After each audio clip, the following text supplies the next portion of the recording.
Afternoon বন্ধুরা, আমি পলির এই ছোট্ট সংসারে তোমাদের সকলের স্বাগত। আশা করি সকলে ভালো আছো, আমিও ভালো আছি। এখন ভিডিওটা স্টার্ট করছি 1:42 বাজে। এখন থেকে সকাল থেকে স্টার্ট করতে সময় পাইনি, আর কী যে দেখাবো তোমাদেরকে মাথা মুন্ডু বুঝতেও পারিনি, আর স্টার্টও করিনি। আর সকালবেলা তো পুজো টুজো হয়ে গেছিলো, আজকে ফুল ছিল না, তাই পুজো করেছি কি না করেছি কোনোটাই দেখে মনে হচ্ছে না। দেখো, আর রান্নাবান্না এইসবে সারলাম। দেখো, রান্নাঘর পুরো পরিষ্কার টরিষ্কার করে নিয়েছি। আর ছেলের দুধ, কালকের দুধটা আজকে দুধটা গরম বসিয়ে দিয়েছি। ওর নয় ওই যে ছানা ভাজাটা খুব ভালো লেগেছে। আর এখন তো দুধ খাবার সময় পাচ্ছে না, সন্ধ্যেবেলা যে দুধ খাবে, সন্ধ্যেবেলা এসে একটু মুড়ি খায় আর দুধ খেতে পারছে না। ওই জন্য ভেবেছি কোথায় ছানাটা ওরকম করে দেবো, আর দুধটা গরম বসিয়েছি। আর কি রান্না করেছি দেখো, দেখাই। হাঁপিয়ে গেলাম, এই ছাদে গিয়েছিলাম, জামা কাপড়গুলো সব নিয়ে এলাম। আর কি রোদ্দুর গো, কি বলি। আর এই যে দেখো, করলা আলু ভাজা, বেগুন ভাজা। এটা দেখো, বেগুনটা পুড়ে গেছে বেগুনটা। আমার বড় বলে বেগুন ভাজা না পোড়া হয়েছে। টমেটোর চাটনি করেছি। টমেটোর চাটনি আমার বড় আবার খেতে চায় না, আমিও খেতে ভালোবাসি না, শুধু টমেটোর চাটনি। কিন্তু কি করবো, করেছি অনেক টমেটো ছিল। যে সয়াবিন আলু পটল দিয়ে তরকারি করেছি। আর এখানে দেখো করেছি পটল ভাজা, আর এটা হচ্ছে যে আলুর বড়া, এটা করেছি। আর এখানে ভাত। চলো ছেলেকে খাইয়ে দিই, ছেলেকে খাইয়ে আবার শোয়াবো, 3টের সময় টিউশন যাবে। চলো এখন ছেলেকে খাইয়ে দিই, পরে আবার দেখা হচ্ছে। হ্যালো বন্ধুরা, দেখো আজকে সারাদিন আমি কিচ্ছু ভিডিও করিনি। কি যে ভিডিও করব কি করব কিছু বুঝতেই পারছি না বলে ভিডিও আজকে কিচ্ছু করিনি। আর এখন কিছুদিন হলো আমার ভিডিওর কি প্রবলেম হয়েছে জানি না, একদম ভিউজ হচ্ছে না, একদমই নয়।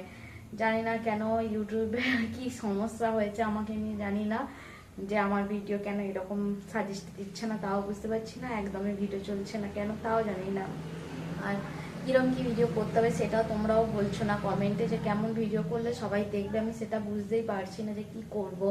আর ছাড়ো, আজকে আর কি করব, যা ডেলি ভিডিও যখন শুরু করেছি করি, দেখি কতদিন এরকম করে টানতে পারি, তারপরে যদি না হয় তখন ছেড়ে দেবো ভিডিও বানানো। আর কি করব বলো।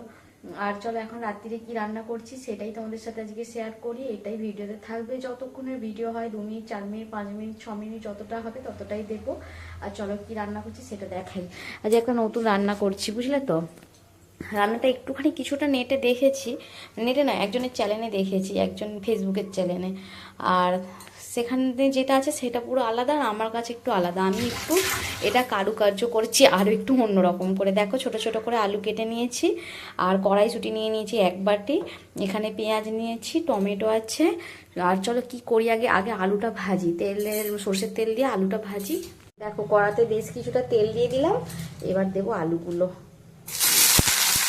ঢাকা দিয়ে দেবো। এবার চলো এটা ঢেকে দিই। ঢেকে দিলাম, দিয়ে এবার একটু একটা পেস্ট বানিয়ে ফেলি, পেঁয়াজ টমেটো আর আদা রসুনের পেস্ট বানাই। দাঁড়াও, এর মধ্যে আদা রসুন আর পেস্ট ছিল, সেটা একটু দিয়ে দিয়েছি, পেঁয়াজ আর টমেটো দিয়ে দিয়েছি। চলো এটা পেস্ট করে নিই।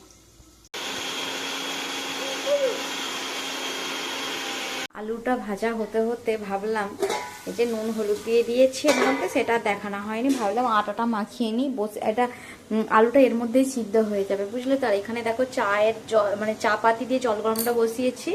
এই যে হেনাটা ভেজাবো আজকে, একটু হেনাটা কালকে করব, হেনা ভিজাবো। আর চলো কি করে রান্নাটা করি তোমাদের সাথে শেয়ার করবো, তোমরা একবার করে খেয়ে দেখবে কেমন খেতে হয়।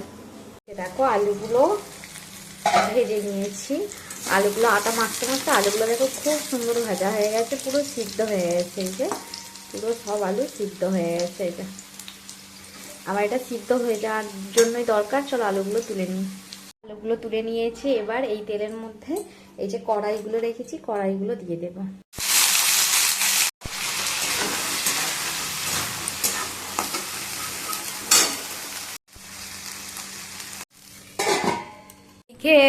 রান্না করছি, আর ছেলে রোজকার মতো একই ডিউটি, ওর বিছানা পরিষ্কার করা, বিছানা ঝেড়ে ফেলেছে, এবার শুধু বালিশগুলো পাতলেই ওর হয়ে যাবে, ব্যাস। জানলার পর্দাটা সরে গেছে বাবান, ওর এইটাই ডিউটি রোজকার। ও বিছানা রোজ রাত্রিরের বিছানাটা ও করে, আর ওর পাপা মশারিটা টাঙায়, বাকি কাজ সব আমার। এটা ঠিক করে দে পর্দাটা। দেখো ঢাকা দিয়ে দিয়ে কড়াইশুঁটিটা ভেজে নিয়েছি, আর দেখে তো বুঝতে পারছে কিরকম ভাজা হয়েছে। ব্যাস, এবার আমি এগুলোকে তুলে নেব সব।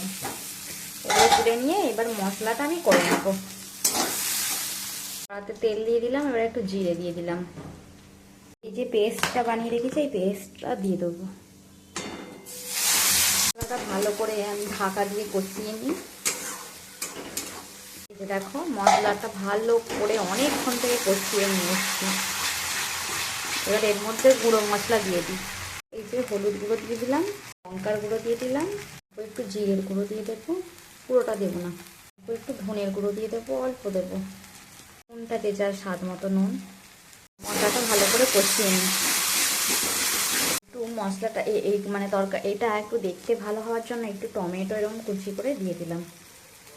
এই যে দেখো মশলাটা থেকে তেল ছেড়ে গেছে, এবার আমি এইটা যে ভেজে রেখেছি এটা দিয়ে দেবো।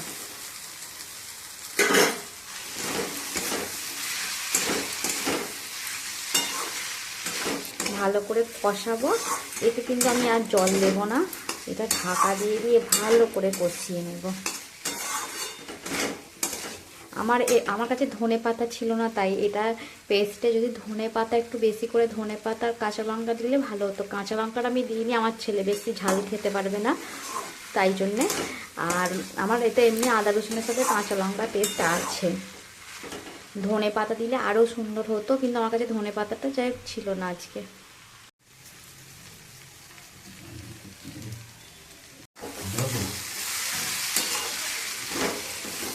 একটু কাসুরি মেথি দিয়ে দিচ্ছি, ব্যাস হয়ে গেল। দেখো রুটিগুলো করে নিচ্ছি, একটা হাতে করছিলাম বলে একটু অসুবিধা হচ্ছিল দেখাতে। আর দেখো ফুলকো ফুলকো রুটি, আর রুটিটা মোটামুটি ভালোই করতে পারি, আগে আগে পারতাম না, এখন কিন্তু খুব ভালো রুটি করতে শিখে গেছি। আমার রুটি সব ফুলে। আর দেখো তরকারিটা কীরকম দেখতে হয়েছে বলো, খেতে কিন্তু খুব ভালো হয়েছিল। আর যদি ধনে পাতা বাটা হতো আরও ভালো হতো। খাবার টাবার সব রেডি করে নিচ্ছি। আমার ছেলে আর আমি একটা থালাতেই খেয়ে নিই, কেন আমি ওকে খাইয়ে দিই, সেই কারণে আর আলাদা করে থালা নিই না। আর ভিডিওটা কেমন লাগলো আর রেসিপিটা কেমন লাগলো অবশ্যই আমাকে কমেন্টে জানাতে ভুলো না। চলো আজকের মতো আসি, টাটা বাই, গুড নাইট, জয় জগন্নাথ।